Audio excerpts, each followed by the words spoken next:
Hey, are you guys there? Are you guys doing a show?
All right, welcome guys. This is Anon of the Week, episode 4. With me today, I have a guest named Rizzo. How's it going? We'll be, as always, talking about anime and politics. So Rizzo, what are you watching this season? I really haven't been watching anything too much. I actually wanted to get started into watching, picking up some more Gundam, some Gundam Seed. Maybe rewatch. They just came out with a Blu-ray DVD of the original Gundam. Oh, did they? Is it remastered at all, or is it just? Yeah, they remastered all the original Gundam on Blu-ray. Man, that's actually pretty interesting. I might go watch it. It's been a long time since I watched Gundam. Yeah, but I haven't been able to watch it. I haven't been watching anything. I just might catch up and watch an episode of something here and there on Netflix. Nothing has really popped my eye. You don't usually watch shows as they air in the season. Yeah, no, I don't have I don't have a computer. I mean, I have an iPad, so I mean, I'll get on Kiss Anime sometimes, but a lot of I don't have any torrents or anything, and I've just been watching a lot of streams on YouTube. Yeah.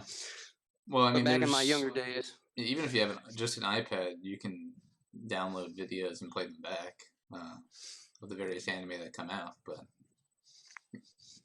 yeah, if you shoot me some links, and I'd definitely be interested. I'm not very tech savvy. Okay.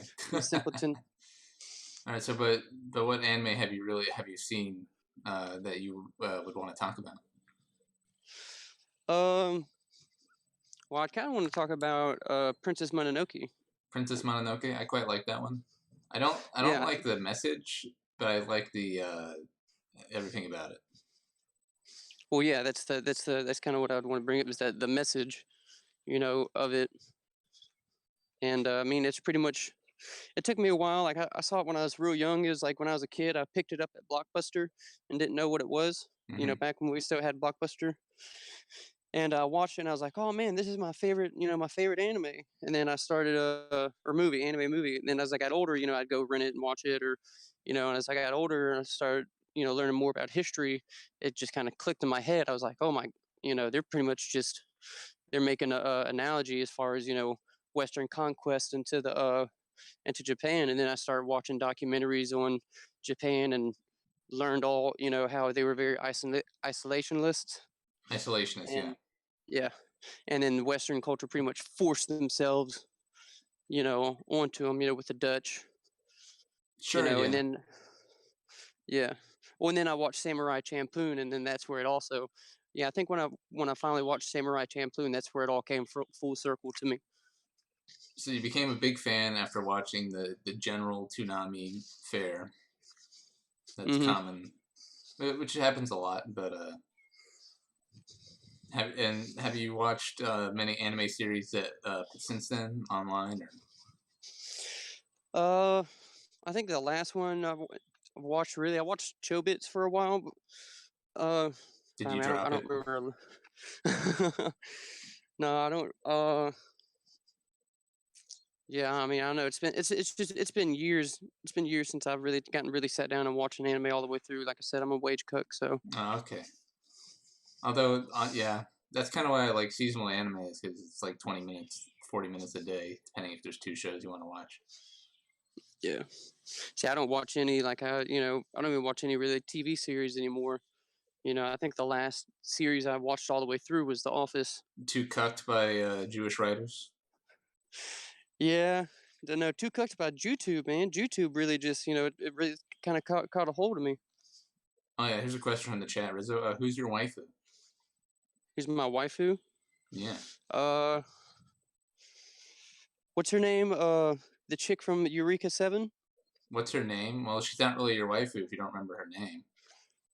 I want to say Zora, huh? Zora from Eureka 7? Yeah. I haven't actually watched Eureka 7. I consider it Toonami core, so I haven't bothered watching a few of those sorts of Toonami core anime. Oh, well, I guess you would say most of what I've seen is maybe Toonami. But I mean, that's fine. Yeah. If you wanted to, Adult well, Swim. Princess Mononoke, I like the art direction, all the shit that goes on in it. It's just that it's sort of like it's like humans are shit, sort of like Avatar, sort of the fucking moral of the story. I hate those sorts of stories. Where it's like, oh yeah, Well, I we mean, love nature and the natives and the fucking and the little retards and all that shit. Well, I mean, it's kind of true. I really wish we would find like an equal 50-50 balance of, because I mean, deforestation's a big problem, but I mean, look at me. I mean, I work in oil refineries. I work in places that pump out, huge amount of toxins into the sky every day, and, working with crude oil. Yeah. So I can't give, I just wish we could find a good 50-50 mix. I mean, we do already basically. We're not we don't have smog atmosphere like China, and we have to have all these things that pollute, but we do it on a level that doesn't fuck up our society completely. And that it's fine at the level we're doing it now. There's some shit that we have to deal with, but besides that. Yeah, no, I agree. That's the kind of reason why us pulling out of the Paris Accord or whatever. Like you can tax us as much as we want, the United States or whatever, but China and India are pumping out so much more shit. Yeah, it really wouldn't matter. I agree with that. It's all the environmentalists get up in arms. Oh, we need to reduce our emissions. It's not going to matter unless China or India reduce their emissions. It's not going to change the overall long-term balance. Like, it's better to try to be more allies with China and India than it is with any of this fucking environmental shit we bothered to do. Yeah. I would almost say kind of fracking is kind of something I was worried about, because where I live, they started fracking, and we actually had like a sinkhole. And if you see videos of it, you can look it up. It's like Geismar, Louisiana sinkhole, and it swallows trees. It pretty much drained like an entire swamp. Yeah, pretty much. But if the whatever, the fucking surveyors are lazy, they can cause a lot of problems when they do things like fracking, and it is a concern. Yeah. But if it's done properly, there's no problem with the process. But there's a lot of points where it could have very bad effects.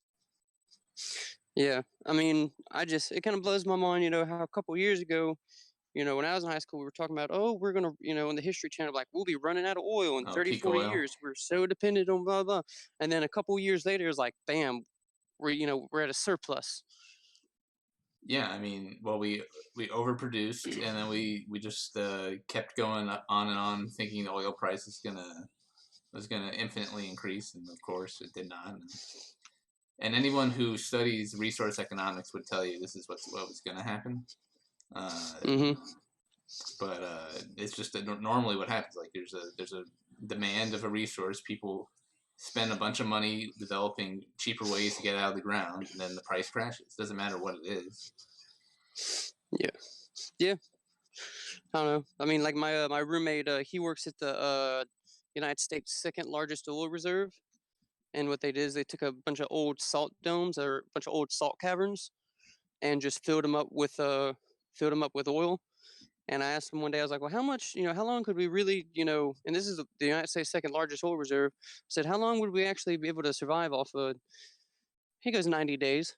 I mean, yeah, if we actually ran out of oil production, then yeah, things would be pretty fucked. But based off of our current supplies and the production per day and the demand, which has actually been somewhat flexible, the price, it's just not gonna. Peak oil is just not a thing. Yeah, I don't think it's anything we'll be worried about in our lifetime. Yeah, the so what do you want to talk about politically? Since you don't have much of an anime pedigree, I guess we're gonna switch off of it. Unless you had an anime you were dying to talk about. Yeah, no. Well, I mean, we kind of could talk about like what was talked about last night if you want. In terms of politics, what do you mean? No. It's in terms of anime. In terms of Anime porn? Of terms of hentai. I don't really care about that much, to be honest. It's just Okay. drawings. No. Who cares? Yeah. Oh no. The only thing I was gonna the epical the Destiny the Destiny ethical CP thing. Yeah. Yeah. Oh no. Okay, but yeah. As far as politics. Well, like I said, my roommate, he just went and saw Black Panther, and I was like, yeah, there you go, man. Perfect example of an ethno state. They can have their place, we can have ours. But the whole stuff I've seen, they would have like the whole problem with isolationism. Not even get on ethnicity. Yeah, not even get on a ethno state topic, but the whole isolationism. Sorry, I can't say that word. Could a country actually really survive that way? They can. They just be poorer. I mean, Cuba and North Korea survived. It's not fun for the North Koreans or the Cubans, but they get by. Well, they get a little help, don't they? A little bit of help, but they're not much. They've just become more self-reliant. That's what happened. You think these talks with because I don't use Twitter much, but I definitely have a Trump where I get all his tweets. I think that's a good way for the president to be able to talk directly to his people. And every time he says something, a couple hours later, the news media comes out with something completely else. So the other morning, I woke up to him saying, "Oh, Kim Jong and Chai Z, whatever. We're all going to get together and everything's going to be all good." And then like Forbes magazine or whatever was like, "Nope, fucking, this is just going to be a complete mess. China's going to back North Korea and nothing's going to get resolved." I mean, yeah, the media is a joke and it has been for decades now. It's just that they've basically ran out of space to pretend to not be a joke now that Obama has left office, and they're gonna keep basically printing fabrication because that's what they're mandated to do by their corporate owners, and it's fucked up. And a lot of people still believe what's on the fucking news tube, which is fucking really creepy. Yeah, my like I said, my roommate, I come home and he watches CNN every night, and I'm like, dude, how can you watch that? Like what the crap? He's like, oh no, I just put it on for background music, background noise. I'm like, well, you could put it on, put it on something else. But he's just, even if you are just listening, as a background noise, you're still gonna pick up on those, key things or whatever. Those propaganda facts. Yeah, like I said, he works where he works at the second largest oil reserve, so it's ran by the EPA. And so right after Trump had gotten elected, or whatever, he was like, "Oh man, screw Trump! He's gonna destroy the EPA. I'm gonna be out of a job." And then look at this new omnibus spending bill. They just gave a whole bunch of more money to the EPA, or no, to the Department of Energy. My bad. Yeah. So, I mean, there you go. I mean, that's perfect example of just listening to propaganda. CNN and believing what they say. it's just people are not educated to think deeply or ask cui bono, who benefits when they see things, and because of that they're just susceptible. They're easily manipulated by whatever forces or media they are exposed to, and they become sheep. Yeah. Not to sound like a fucking edgelord larper, but when you don't understand that you're being exposed to propaganda produced by a corporation owned by like a globalist millionaire who doesn't give a fuck about you. Like, if you don't understand that's what you're watching, then you're just being manipulated. Well, I also think that this is a problem with people going too far to the other side too. Like, Conspiracy theories and such. Yeah, I have a guy, a good friend of mine. I worked for him for a while, and he's so caught up on this flat Earth. Like, just an hour or two ago, he texted me. He texted me this thing that was like, "Look, man, you gotta check out this documentary." And it's like, dude, I've disproven this whole flat Earth thing so many times. But I mean, I wouldn't, I guess I hate to use the term red pilled or whatever, but he's just has overly red taken it. pilled. Too many. Yeah. You can't trust, he's looking up in the sky and be like, man, chemtrails, man, they're poisoning us. Chemtrails. The sky is a hologram. Yeah, I do exactly. That's the fucking sky stone, but like his big thing's like, oh, the chemtrails. There's skepticism, and then there's insanity. And I think flat Earth is the good line there. If you're a flat earther, you've gone off the deep end. You're insane. You're basically denying math and geometry and calculus and like basic astronomy from the 1800s for no reason. Well, I try to say stuff like that, and he's like, "Well, who are these scientists? They're all just guessing anyway." Yeah, just fucking Aristotle. I mean, well, not even Aristotle. But I forgot. Like Pythagoras. The Pythagorean theorem can be used to fucking deduce the Earth is round. Yeah, but he just says, "Oh no, we've known it for millennia." He just says it's all lies. It's all BS. Just all BS. Same thing. Like, oh, he's like, nope. It's a new religion. It's sort of like a new age spirituality. Yeah, it is. Because people don't have an actual religion. They go to these things where it acts basically the same. Instead of Christ, you just believe in fucking flat Earth and holograms and chemtrails, and you can keep coming up with arguments to protect your belief in these things. It's pretty easy to do that, and people. Well, he tries to say that the round Earth they're all just trying to disprove God. They're trying to. It says in the Bible. It says in the Bible that the Earth is flat or this and that. I'm like, dude. I mean, be religious or whatever, but you also got to realize, I take the Bible with a grain of salt. I wouldn't really take it as historical fact. I mean, some people do. They say, oh, it's the oldest. But I don't. I think it's a lot of BS. I'd say I'm spiritual, but not. So you would say you're a deist? I don't know. I don't want to say an agnostic.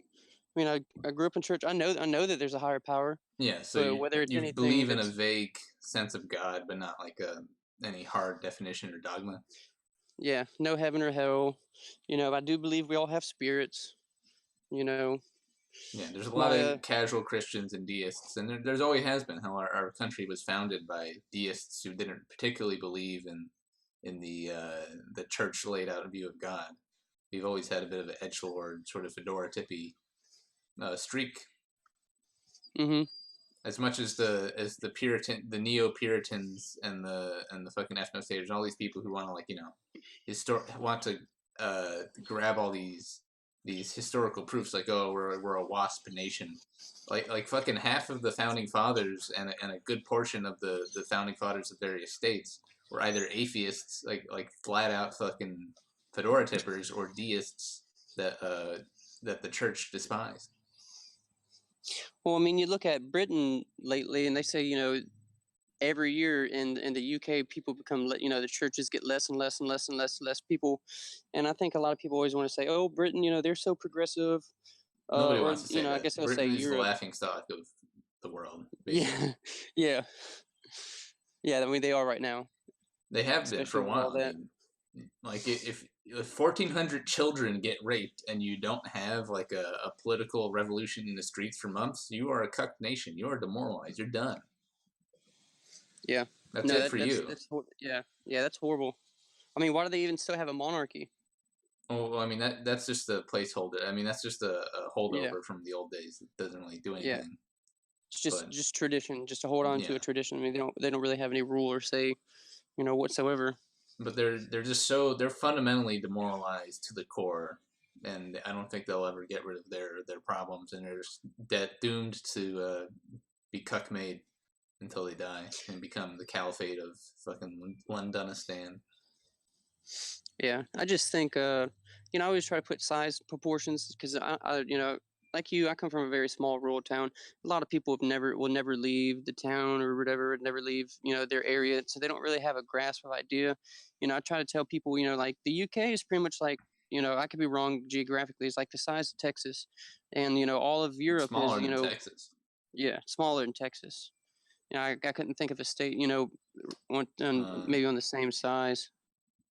But the whole of the UK, I mean, of Europe is, I think the landmass is like comparable to Ohio or something.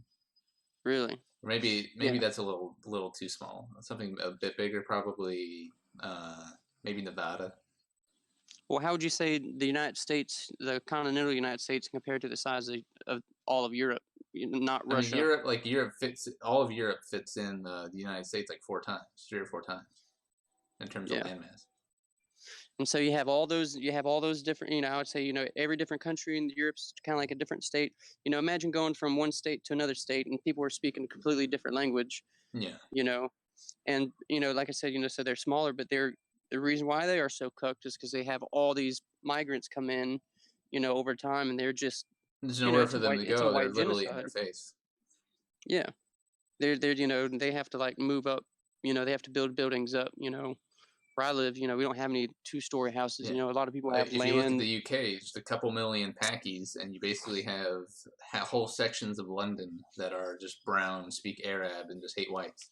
And it's just like, okay, it's something that would never really happen here. Yeah. I mean, it does happen in our cities, but it's avoidable. So my friend girl, as I like to call her, she works at a gas station that's owned by a Muslim guy. But she's the manager, and so I was asking her the other day, I was like, how much really does this store actually make? And we're talking about, this is like a POS, little gas station, probably makes $130,000 a month. Yeah. And he net profits like maybe $15,000 a month, and the dude has like 15 or 20 stores. I mean that's a lot of money, a lot of revenue and stuff like that, and he's paying all the people, cash under the table minimum wage. I think that's wrong. But they have these people that come from other countries, like the Chinese food restaurants. Yeah. Whenever they have organizations. Basically, the Chinese, they have ethnic support groups in major cities that will fund your small business and like give you support. And then we also have Asian. There's a bunch of organizations that give you small business grants, and the federal government will also give you small business grants if you're an Asian immigrant. Like, that's why we have Indian, Muslim, all these Chinese small business owners. It's not because they're just like good at owning small businesses. It's literally they're getting support either from their home nation or from our federal government. A support that the average poor white guy is never going to see. Yeah, well, they also get like a tax break for a couple years, like they don't have to pay taxes. So what they'll do is they would bring in another family member I think it's 5 years. They don't have to pay taxes. I could be wrong, but say it's 5 years. So they'll own the business for 5 years, and then at the end of that 5th year, they'll have somebody from their home country come in, put the business in its for another name. 5 years. And they just repeat the cycle, and that's how they do that. It's a fucking joke. We don't need to give benefits to immigrants. They're already receiving more than enough fucking benefit from moving to a first world country. And then they homeschool all their children too. Because I mean, I grew up in a pretty small. My high school had like 1,500 people, but we would have a couple of fine Chinese food restaurants, and I'd see like people my age working there. And I'm like, I don't know you at school. You don't come to school. Kareem, like, is that including Alaska? What do you mean? He says that is Russia included in Europe in that case? I don't fucking know. Hold on, let me get my dog in. You tried to entertain the stream for like 20 seconds or so. Okay. Well, like like I was saying, coming from a small town, they don't. We never even really seen a lot of immigrants when I was growing up.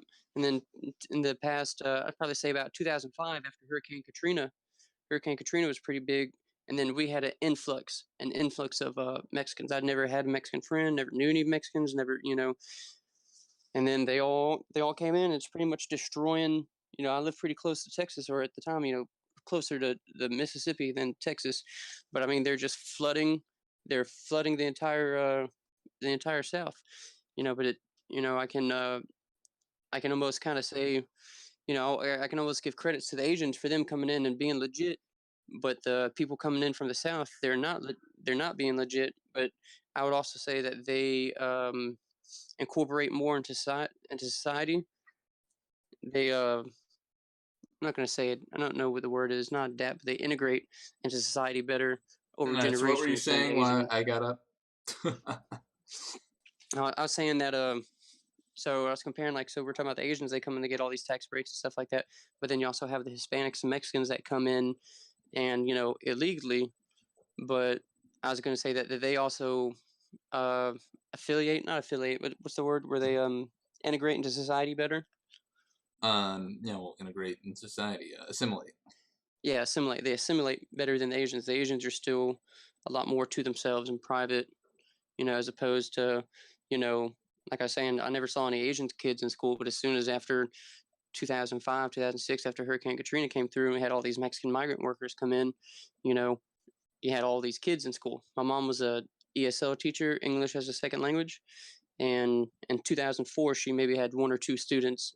By the time she retired in 2008, she had, you know, 300 students. I mean, they were all Hispanic speaking. Spanish speaking. They don't. The Hispanic is not a language. Oh yeah, yeah, they're all Spanish speaking.